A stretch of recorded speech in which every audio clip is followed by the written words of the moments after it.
Good morning, Ian Crouch with your 8:30 Hunter News update. Police have praised the good behaviour of racegoers at the Newcastle 500. More than 160,000 people attended the three-day event. 2 men were arrested and will face court over a fight at the Concert Foreshore precinct on Saturday night.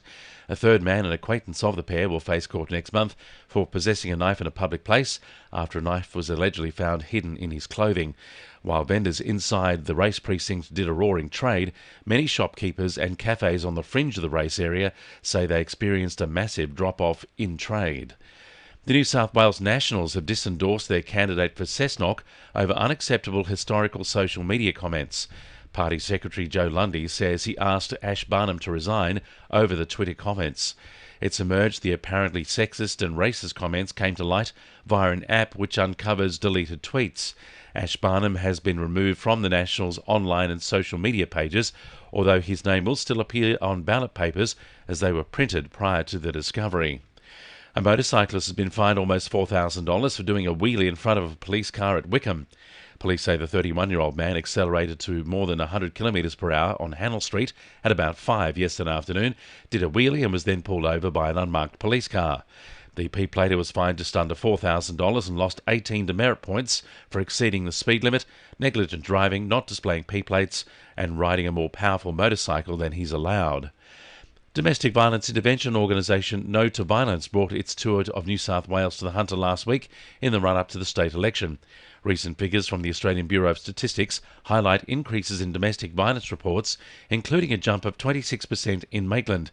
Charlestown MP Jodie Harrison says there's a greater aim alongside creating a thriving sector which addresses domestic violence. The National Plan for Prevention of Violence Against Women and Children has got a target of ending gendered violence in one generation. That's a really high target, but I think it's something that all states and the nation should be working towards.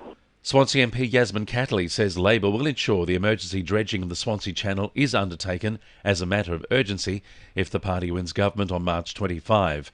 The work was due for completion in February, but government officials say it's been delayed while an assessment of the impact on endangered shorebirds is carried out.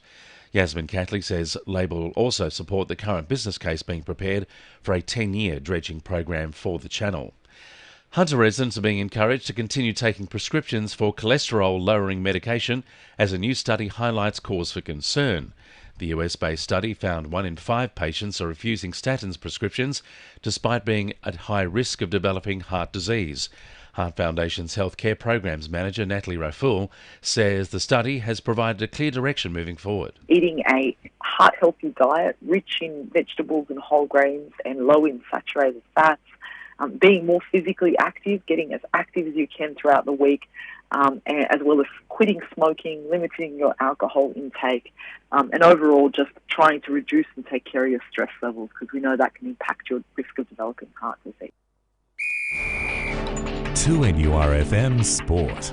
With 6 games remaining, Jets coach Arthur Papas believes his side has what it takes to break into the finals despite their 4-2 loss to Adelaide. He says ultimately, though, performances need to improve. I can accept, in a way, last week's result because I felt the performance, had so many positive elements to it and still had some errors in it, obviously. But I don't think we can sit here and accept that. I think we're setting the bar too low if we think it's a little bit off. It's way off tonight. Meanwhile, Edgeworth have continued their winning start to the men's NPL season with a 2-1 win over Broadmeadow, while Charlestown defeated Valentine 3-0 with goals from Dean Pettit, Regan Lundy and A-League veteran Nigel Bogard. And night swinger Dom Young got off the mark with 2 tries in his side's 14-12 win over the West Tigers. Co-captains Caelan Ponga and Jaden Brayley both suffering head knocks.